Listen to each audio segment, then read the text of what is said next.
ایک صحابی ابو درداء رضی اللہ تعالی عنہ سے مروی ہے، کہتے ہیں کہ رسول اکرم صلی اللہ علیہ وآلہ وسلم ہمارے پاس آئے، ہم فقیری کا تذکرہ کر رہے تھے اور اسے ڈر رہے تھے۔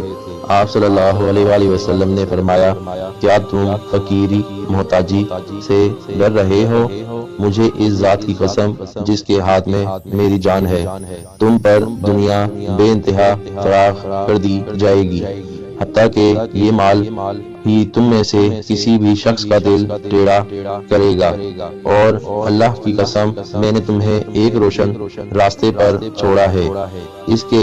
رات اور دن ایک جیسے ہیں۔